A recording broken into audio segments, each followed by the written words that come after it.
ஆச்சாரியன் கண்ணன் பகவத்கீதையில சொல்லும்போது அகம் வைஸ்வானரோ பூத்வா பிராணினாம் தேகமாஸ்ருதா பிராணாபான சமாயுக்தா பச்சாமியன்னம் சதுர்விதம். நான் ஒருவரின் வயிற்றில் ஜாட்டராக்னியாக இருக்கின்றேன். அவரே தான் நம்ம வயிற்றுக்குள்ளேயும் இருக்கார். அதனால்தான் முதல்ல நம்ம சாப்பிடும்போது அந்த முதல் பருக்க அந்த பகவானுக்கு தான் போய் சேர்றது. அதனால சாப்பிடும் சாப்பாட்டுக்கும் இறை நம்பிக்கும் பக்தி சம்பந்தம் உண்டு. ஆஹார சுத்தௌ சத்வசுத்தி சத்வசுத்தௌ துருவாஸ்மிருதின்னு சாந்தோக்கிய உபநிஷத்துல சொல்லியிருக்கு. எதை சாப்பிட்றோமோ அதனுடைய குணங்கள் நம்மளை தாக்கும். அதனுடைய அடிப்படையில் தான் ஞாபக சக்தி இருக்கும். ஏன்னா today we have outsource that to இந்திரன், கிளவுடுக்கு அமிச்சிட்டோம். ஆனா ஞாபக சக்திங்கிறது அதி முக்கியம். ஞாபக சக்தி இருக்கணும்னா நம்ம எதை சாப்பிட்றோமோ அதுல ரொம்ப ஒரு கேர் தேவை. அதை பகவானுக்கு சமர்ப்பிச்சுட்டு சாப்பிட்டா எது சாப்பிட்டாலுமே, இப்போ நீங்கள் எங்கேயோ ஒரு ஹோட்டலில் சாப்பிட்றேன், இப்போ அஸ்வின் ஸ்வீட்ஸ் இல்லையா, அந்த ஸ்வீட்டை சாப்பிடும்போது கூட பெருமாளுக்கு சமர்ப்பிச்சுட்டு சாப்பிட்டுட்டா அது சுகர் வருமா வராதான்னு தெரியாது, ஆனால் பெருமாளுக்கு ஒரு சந்தோஷம் இருக்கும். இப்போ நிறைய யாகங்கள்லாம் அந்த காலகட்டத்தில் நடத்துனாங்க. அந்த வேள்விகள்ல சில பொருட்களை கொடுக்குறோம் அப்படின்னு சொல்லி கொடுக்குறாங்க.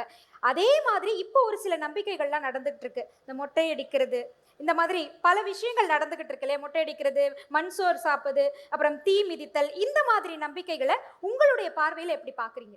நம்பிக்கை அப்படிங்கிறது எல்லாமே சாஸ்திரத்துல எழுதியிருக்கணுங்கிறது இல்லை. இப்போ முண்டனம் பண்றது அப்படின்னு பேரு. முண்டனம்னா மொட்டை அடிக்கிறது. இது சனாதன தர்மத்தில், சனாதன தர்மம் என்கின்ற ஹிந்து மதத்தில் நமக்கு சொல்லியிருக்கக்கூடிய சம்ஸ்காரங்கள்ல ஒன்றும். அது பெண் குழந்தையாக இருந்தாலும் ஆண் குழந்தையாக இருந்தாலும் பிறந்த பொழுதிலிருந்து 1 ஆண்டு 1.5 ஆண்டுக்குள்ளே அவளுக்கு யார் குலதெய்வமோ அந்த இடத்தில் முண்டனம் செய்வதுங்கிறது வழக்கம். அது தவறு இல்லை. ஆனா இப்போ பிள்ளை இன்ஜினியரிங்ல தெர்மோடைனமிக்ஸ் பேப்பர்ல பாஸ் ஆகணும்னு வேண்டிட்டு அம்மா மொட்டை அடிக்கிறான்னு வச்சுக்கோ.